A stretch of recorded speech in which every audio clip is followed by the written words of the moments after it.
जी बताइए, किस प्रकार से आपने खेती में नवाचार करके कम मेहनत में अधिक पैदावार ली ज्वार की? सर, मैं सत्यप्रकाश शर्मा, रिटायर्ड सहायक कृषि अधिकारी, यहीं टोंक का रहने वाला हूँ। टोंक में मेरी ज़मीन है, यहीं रहता हूँ। इससे पूर्व मैंने 30-32 साल तक बगड़ी में कृषि पर्यवेक्षक के पद पर काम किया था।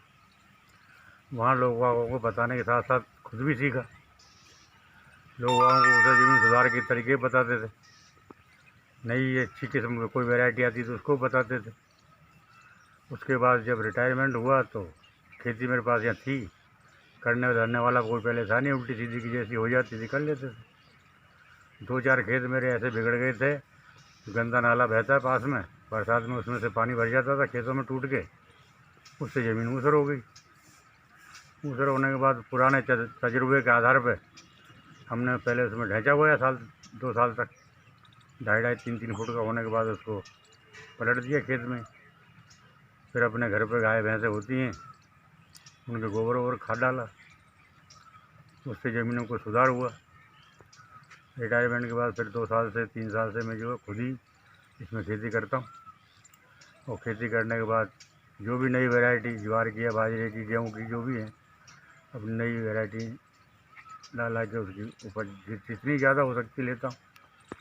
अभी पिछले साल से 2 साल से ये एक हाइब्रिड वैरायटी है NHJ 1175, इसको काम में लिया। अच्छी पैदावार दी थी पिछले साल भी, इस साल भी अच्छी पैदावार दी, जबकि खेत में कम से कम 1.5 फुट पानी भरा हुआ था। और गेहूँ भी मैं कम से कम जो है प्रति बीघा 16 क्विंटल यानी 64 क्विंटल प्रति हेक्टेयर के हिसाब से पैदावार ले लेता हूँ इन्हीं खेतों में। ज्वार की पैदावार कितनी है? और ज्वार की पैदावार कम से कम जो है 8 बोरी प्रति बीघा, 8 चौक 32 क्विंटल प्रति हेक्टेयर के हिसाब से पैदावार हो जाती है। देसी में और इसमें हाइब्रिड में क्या फ़र्क है? देसी और हाइब्रिड में फ़र्क यही है, सिर्फ चारे का फ़र्क पड़ता है। बाकी हाइब्रिड उससे 3-4 गुना तक ज़्यादा पैदावार देती देसी ज्वार से। देसी ज्वार 1.5 बोरी 2 बोरी बीघा से ज़्यादा नहीं बैठती, और हाइब्रिड 8 से लेकर 10 बोरी तक बैठ जाती है 1 बीघा में पक्के में। हाँ, चारा थोड़ा कम बैठता है देसी के अंदर। मेरे पास देसी भी है, देसी का जो है फंडेरा जो है कम से कम 14-15 फीट तक का हो जाता है। ये 8-9 फीट की रह जाती है। कृषि अधिकारी होने के नाते किसानों को क्या संदेश देना चाहते हैं?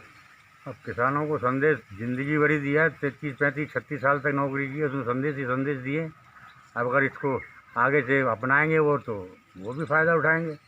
इसके जरिए संदेश ही मिलेगा उनको कि देखो, एक अधिकारी होते हुए भी आदमी खेती कर रहा है, घास चारा काट रहा है, अपने हाथ से कटाई कर रहा है, भैंसों की निलाई धुलाई करता है, तो वो खुद भी अपने हाथ से करना सीखेंगे जब इसको आगे देखेंगे, अखबार के माध्यम से या टीवी के माध्यम से, जिससे भी देखेंगे।